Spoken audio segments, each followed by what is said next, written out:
नमस्कार। आप देख रहे हैं पब्लिक भारतवर्ष। अभी हम कुरहन्नी विधानसभा में छाजन हरिशंकर पूर्वी पंचायत में हैं। इस बार के मुखिया पद के और आने वाले चुनाव के उम्मीदवार हुए ऋतुराज उर्फ छोटू सहनी जी, जिनसे हम बातचीत करेंगे और जानने की कोशिश करेंगे मुद्दा क्या लेके आए। एक नौजवान चेहरा और नया प्रत्याशी इस बार छाजन पूर्वी से इस बार चुनाव लड़ रहे हैं। मुद्दा क्या है? महिला सुरक्षा, बेरोजगारी, शिक्षा या आवागमन का रास्ता हो या बाढ़ क्षतिग्रस्त इधर भी इलाका है जहाँ पे लोगों की काफ़ी परेशानी होती है।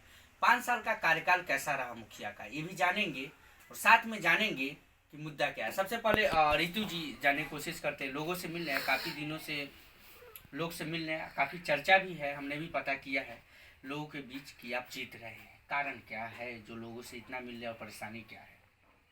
सबसे पहले मैं सारे पंचायत वासियों को और आपका धन्यवाद करना चाहता हूं कि आप लोकतंत्र के चौथे खंभे हैं और आप अपनी मजबूती से हमारे जनता के बीच में हमें पेश करने जा रहे हैं। इसके लिए आपका धन्यवाद। और जनता हम पे भरोसा इसलिए कर रही है क्योंकि हम युवा हैं और युवा है, साथ ही साथ हम सबसे ज़्यादा शिक्षित उम्मीदवार हैं इस क्षेत्र के। और मेरा मुद्दा है कि जितने भी इससे पूर्व के राजनीति करने वाले लोग हैं, जो इस लेवल का लोग सब है, वो राजनीति को गंदा रूप से देख रहे हैं। नेता लोग पर जनता को भरोसा ही नहीं रहा। इतना सिस्टम गंदा कर चुका है, निजी स्वार्थ का लोग राजनीति कर रहे हैं। मतलब मुद्दा से कोई लेना ही देना नहीं है कि हम पद लेकर क्या करेंगे, जनता को क्या देंगे, क्या नहीं देंगे, क्या सुविधा हम पहुंचा सकते हैं, इससे कोई लेना देना नहीं। वाद विवाद, भ्रष्टाचार से भरा राजनीतिक लोग कर रहा है, विकास से कोई लेना देना नहीं। और मेरा सपना है, भगवान की कृपा से और सारे लोग की दुआओं से हमारे पास किसी चीज़ की निजी कमी नहीं है, लेकिन मेरा एक सपना है कि मैं पंचायत को एक उज्जवल भविष्य दूँ और जितने भी संवैधानिक रूप से बुनियादी सुविधा है वो पूरे पंचायत में मैं उसे लागू करवाऊँ, घर घर तक पहुँचाऊँ। ग्राम पंचायत इतना छोटा सरकार है जो एक भारत सरकार से डायरेक्ट जुड़ा हुआ है और वह पब्लिक को बुनियादी सुविधा पहुंचाने के लिए एक बड़ा माध्यम है। अगर इसे ढंग से चलाया जाए तो प्रत्येक परिवार खुशी से रह सकता है, चाहे वह मनरेगा योजना हो, लोग उसे भ्रष्टाचार से भर चुके हैं। अगर उसे सुचारू रूप से चलाया जाए तो वह इतना बड़ा योजना है जिसका कोई हिसाब नहीं। या प्रधानमंत्री आवास योजना हो या शिक्षा का मामला। अच्छा, ये मुद्दे पर हम बाद में बात करेंगे।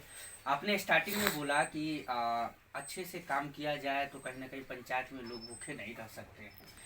क्या हम मान के चलते अगर ऋतुराज और छोटू सहनी जी अगर चुनाव यहाँ से जीतते हैं, शिक्षित कैंडिडेट है, तो इस पंचायत में छाजन हरिशंकर पूर्वी के पंचायत के जितने सारे लोग हैं, वासी हैं, आपके 5 साल के कार्यकाल में भूखे नहीं रहेंगे? जहाँ तक मेरा पूर्ण विश्वास है और मैं यह पूरे अपने विश्वास से कह सकता हूँ और जितना मुझे जानकारी है, मैं यह जितनी बुनियादी सुविधा संविधान में दिया गया है, अगर उस बुनियादी सुविधा को पूरे जनता अगर हमें समर्थन देती है तो मैं एक भी जनता को भूखे नहीं रहने दूंगा। ये मेरा वादा है और मैं इसे ज़मीनी स्तर तक उतारूंगा। जमीनी स्तर तक उतारेंगे। दूसरा बात यह है, शिक्षा बेरोजगारी की आपने बात की। क्या हम मानते हैं ऋतुराज जी, चुनाव में जिस तरीके से लोग बातचीत करते हैं, ये 5 साल का कार्यकाल देखिए, सिटिंग मुखिया का, एक शिक्षित आदमी अगर चुनाव लड़ता है और जीतता है तो कहीं ना कहीं शिक्षा और बेरोजगारी पर काम जरूर होगा। जी बिल्कुल, और होना इसलिए भी लाजमी है क्योंकि मैं विश्वास करता हूँ कि मैं अकेला खुश रहूँ इस बात पर विश्वास नहीं करता हूँ। मैं सारे समाज को खुश रखूँ इस विश्वास पर काम करता हूँ। आज की शिक्षा व्यवस्था में देख लीजिए, जितने भी प्राइवेट स्कूलों की व्यवस्था है वह उससे ज़्यादा खर्च हमारे गवर्नमेंट स्कूल में है, लेकिन फिर भी हमारे गवर्नमेंट स्कूल में लोग जाना नहीं चाहते। कारण है प्रतिनिधि लोग भ्रष्टाचारी हो चुके हैं और उनसे भ्रष्टाचार युक्त होकर जनता को उस पर ध्यान आकृष्ट नहीं करवा रहे हैं कि हमारे पास शिक्षा का उससे दुरुस्त व्यवस्था है। और शिक्षित जैसे ही समाज को शिक्षित की ओर प्रेरित नहीं कीजिएगा, जनता नहीं पढ़ेगी, जनता रोड पर आ जाएगी, उसको बेरोजगार होना ही पड़ेगा। उसको बेरोजगारी दूर करने के लिए जनता का साथ चाहिए और जनता को समझाना होगा, हमारे समाज में घर घर तक पहुंचाना होगा ये संदेश, तभी रितु जी, महिला सुरक्षा हो या महिला के अधिकार की बात हो, इस पे कौन बात करेगा? महिला के अधिकार के लिए हम जीविका को सशक्त रूप से, सुचारू रूप से चलाएंगे और सुरक्षा के लिए हमें समाज से लेकर प्रशासन तक की मदद की आवश्यकता होगी।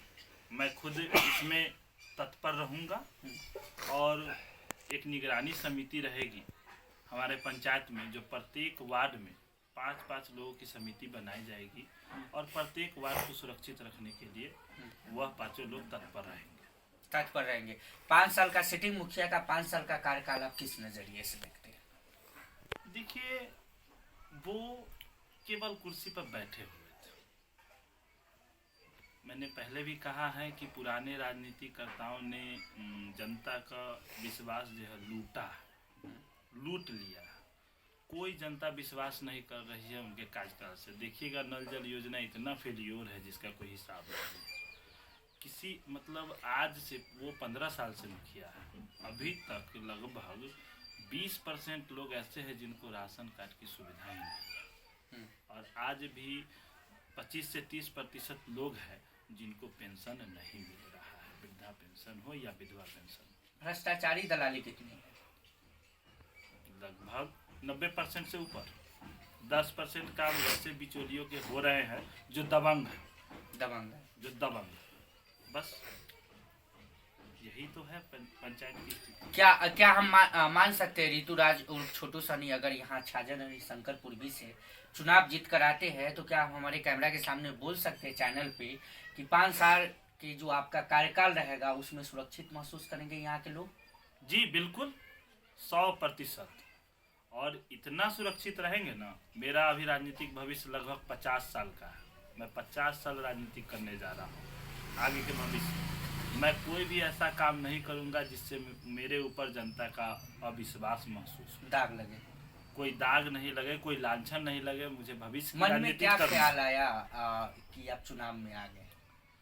मन में ख्याल आया कि हम लोग शुरू से जुड़े हुए हैं और मेरा भी युवा सब पर काफ़ी पकड़ है और युवा वर्ग हम लोगों से काफ़ी खुलकर बात करते हैं और सब समाज में एक दूसरे के साथ बैठक रहता है। इतना ज़्यादा परेशानी देखने को मिलता है जिसका कोई हिसाब नहीं। मैंने वार्ड से लेकर के, पंचायत सचिव से लेकर के, समिति से लेकर के, या सरपंच या मुखिया कोई भी हो, मतलब सिर्फ चुनाव लड़ने के लिए लड़ते हैं, जीतने के लिए, सीट पर बैठने के लिए, बस।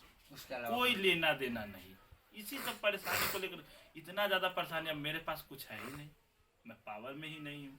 पावर आएगा तो कहीं ना कहीं काम करने वाले बिल्कुल नहीं करेंगे। जनता हमको हटा दे, जनता हटा दे, हाँ, कोई फर्क नहीं। जनता को, हमें खुद विश्वास है कि जनता को मैं अगले बार, मुझे इतना विश्वास है कि मैं इतना काम करूँगा कि अगला बार मुझे वोट मांगने की आवश्यकता नहीं। चलिए, लोग खुद दे दे। आखिरी सवाल, हमारे चैनल के माध्यम से माननीय मुख्यमंत्री जी से कुछ कहना चाहते हैं? मुख्यमंत्री जी से मुझे एक ही अपील है कि जितने भी पंचायत स्तर के जो वो आरक्षण नीति लाए थे, उस आरक्षण नीति के तहत जितने भी जनप्रतिनिधि जीत रहे हैं उनको सशक्त रूप से ट्रेनिंग किया जाए और उनके जनता के प्रति उनकी सद्भावना को बढ़ाया जाए। उनको बताया जाए कि उनकी क्या कार्यकलाप है और उस कार्यकलाप को जमीनी स्तर तक उतारे। छाजन हरिशंकर पूर्वी के जितने सारे वासी हैं, जनता है, आने वाले चुनाव के लेके ऋतुराज और छोटू सनी जी का कोई संदेश यहाँ के जनता को? जनता से अपील है कि वह गांव, ग्राम, जाति, धर्म से ऊपर उठकर एक ऐसे युवा को चुने जिसे वो अपने हक से बोले, डांटे, सुने और सामंजस्य बनाकर इस पंचायत को चलाए। ऋतुराज और छोटू सानी जी से हम बातचीत कर रहे थे छाजन हरिशंकर पूर्वी पंचायत के इस बार के मुखिया पद के उम्मीदवार है, कैसे कैंडिडेट इस बार चुनाव लड़ रहा है जो शिक्षा पे, महिला सुरक्षा हो या बेरोजगारी हो या यहाँ के सिस्टम करप्ट पे बात करता हो, आवाज उठाने को तैयार है। अब देखते आने वाले चुनाव में अगर ऋतुराज जी अगर यहाँ से चुनाव जीतते हैं तो कितना काम आएगा, ये तो वक्त ही बताएगा। कैमरामैन पिंटू के साथ मैं राजीव।